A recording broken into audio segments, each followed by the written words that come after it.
کیا کہ میں ہی ہوں توحید، میرے ہی لیے ہی ڈھکتی ہے۔ توحید کا معنی ہوتا ہے نا اکیلا کرنا، یعنی ہم اللہ کریم فرماتے ہیں کہ ثابت کرنا چاہتے ہیں کہ دنیا کائنات میں جو کچھ مرضی ہو جائے، تم لوگوں نے اگر ثابت کرنا ہے تو اللہ کی توحید کو ثابت کرنا ہے۔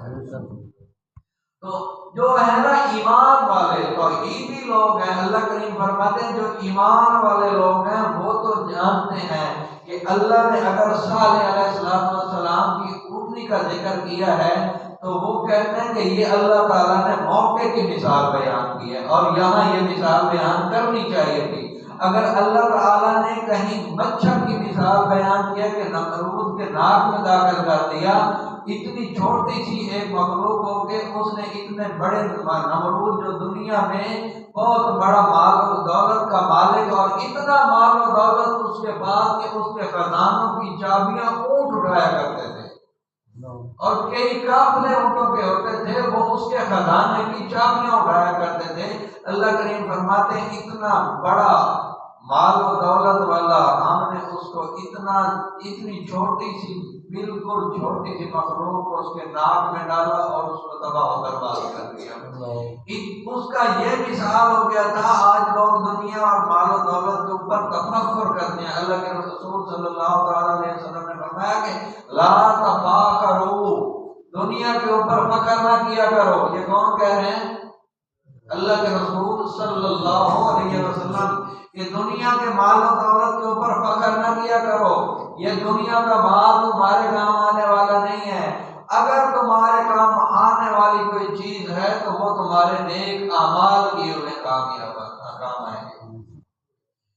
اور ایک اور حدیث بھی سنا تو اسی ضمن میں، اس سورۃ البقرہ کے ضمن میں، اسی سورۃ البقرہ کے ضمن میں ایک حدیث ہے۔ اللہ کے رسول صلی اللہ علیہ وسلم نے فرمایا اس سورت میں ایک ایسی آیت بھی ہے، ایک ایسی آیت بھی ہے جو دن قیامت کے انسان کی اگر نیکیاں کم ہو گئی نا تو اللہ اس آیت کو ہونٹ بھی دیں گے اور زبان بھی دیں گے، اور جو وہ کثرت کے ساتھ یہ پڑھتا ہوگا نا دن قیامت کے، وہی ایک نوجوان کی شکل ہوگی، اس کے ہونٹ ہوگے اور اس زبان سے وہ آیت، اللہ کے رسول فرما رہے ہیں، وہ آیت اس انسان کی وکالت کر رہی ہوگی۔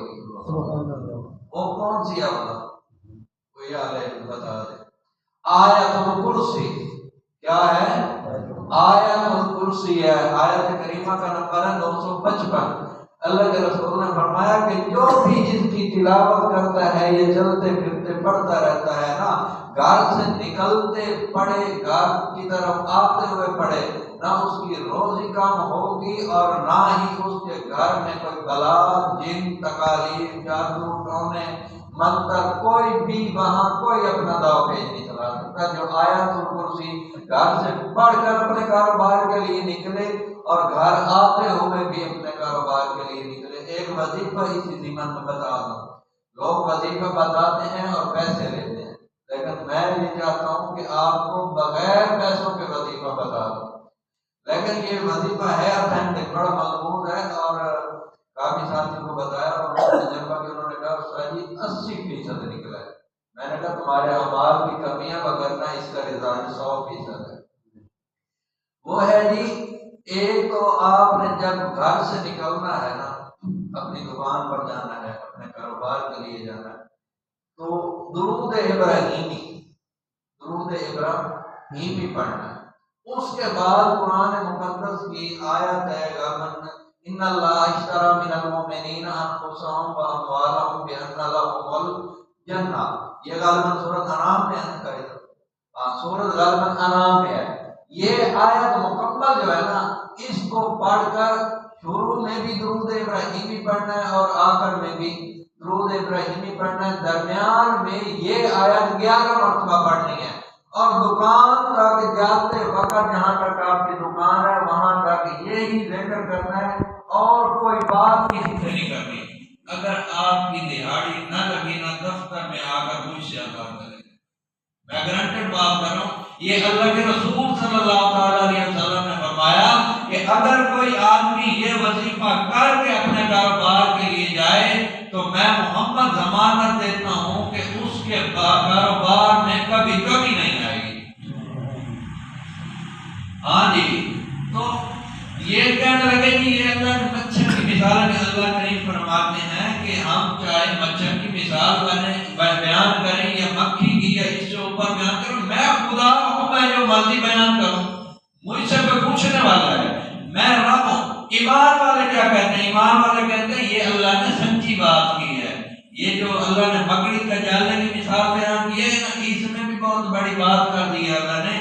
مکڑی کا جالا جو بنتا ہے کتنی بڑی اور کتنی مہنگی اور کتنے پیسے لگا کر ہم کوٹھی بناتے ہیں، بنگلہ بناتے ہیں، لیکن یہ ایک نکر میں اپنا الگ مکان بناتا ہے، ایک نکر میں، اور مکان وہ مٹیریل کہاں سے لاتا ہے پتہ آپ کو؟